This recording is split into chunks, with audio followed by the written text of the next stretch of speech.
welcome to the table. I'm your host, Teen Wolf, and today we are going to be, on this episode of the Tuesday Table Talks, talking about Wilds of Eldraine. Now, a couple of things I gotta talk about before then. First off, I'm getting out the Pauper Commander gameplay here soon. I'm gonna try to. It's been really busy with school stuff and golf and a lot of stuff. I've had a lot to do. So it's been hard to build the decks, and I couldn't find my commander for a long time. Because the only copy that we had, I put off to the side. I'm not going to get into it, but I found it now. But so that gameplay is going to get out here, hopefully within the next week. And I'm also starting up the lore table again. My first episode coming back to the lore table should be coming out tomorrow.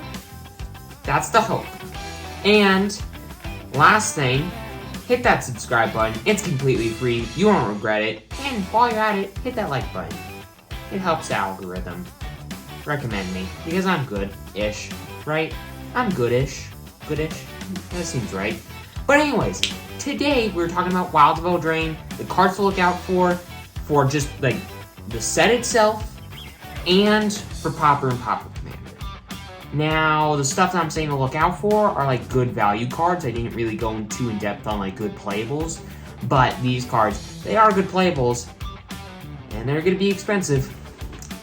And once we're done with all that, we're going to be talking about some draft archetypes for this weekend. If you're doing the Wilds of Eldraine draft pre-release weekend, going to give you a couple of ideas of stuff to look out for and possibly play and build around.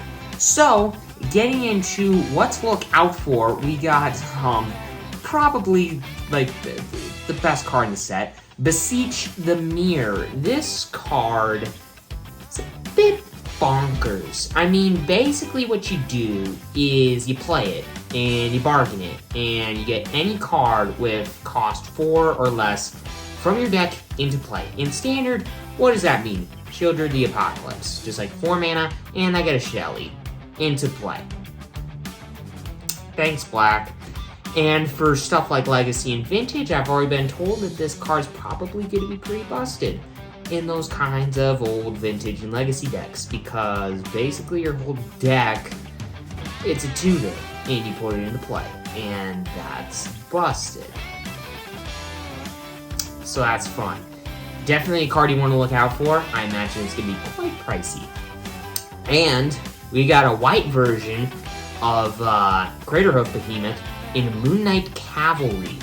Basically, you play it, and it gives all your creatures +X until the end of turn, and flying, where X is the number of creatures in play.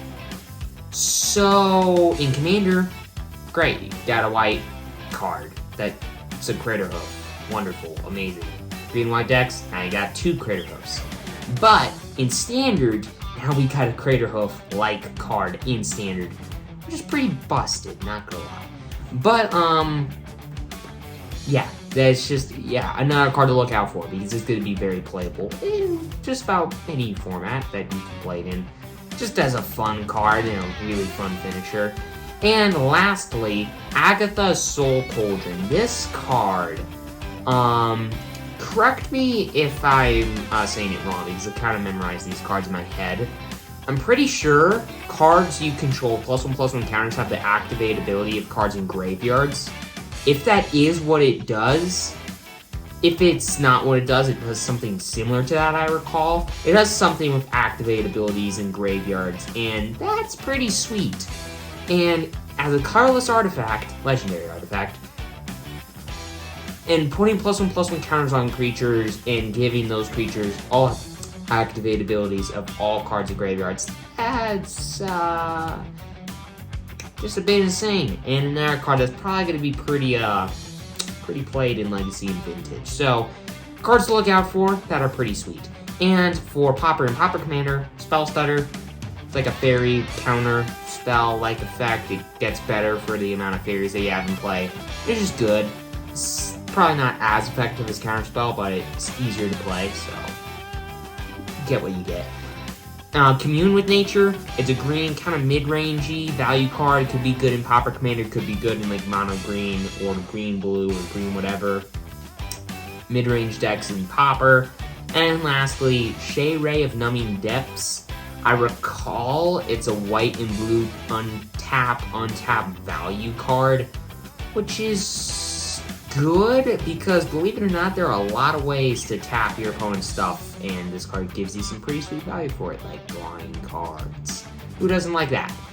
And speaking of untap value, let's get into draft archetypes. And one of the better decks, I think, to play, especially as a control deck, is Azorius untap value.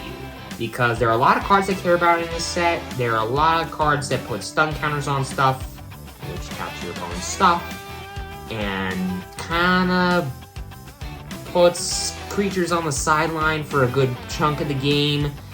The deck, it's probably not the best deck, but it's a pretty good control deck with this kind of draft format, which I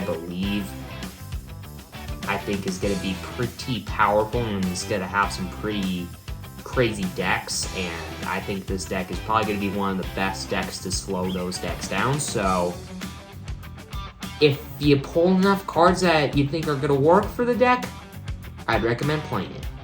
And Dimir Fairies, it's kind of an aggro deck, it's kind of a mid-range deck, it can be a control deck, it just depends on the cards that you play.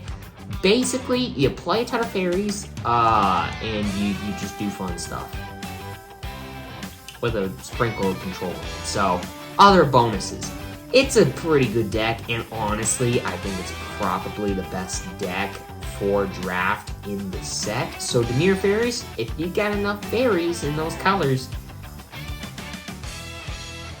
try it. I think it's going to work real well for you. And another deck that I think it's maybe not the best. I don't know.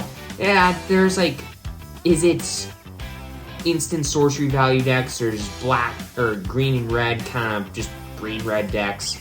There's Selesnya monster roll decks that are going to be played. I'm not 100% sure if those are going to be good or not, because I'm not going to lie, have not read the rules at all.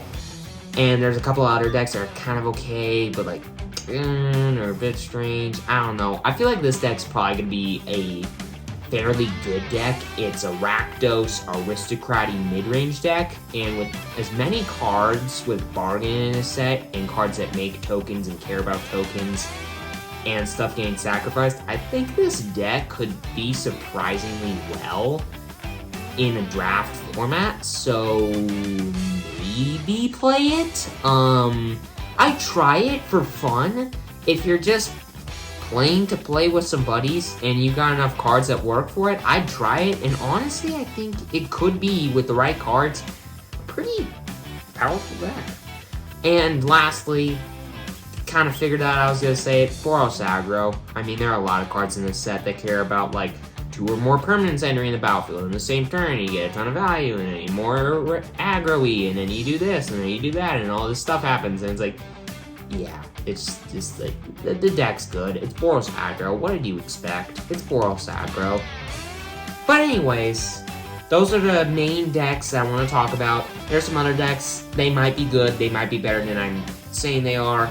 Some decks that I'm talking about may be better or worse than I'm saying they are. Leave a comment down below if you agree or disagree with what I've said.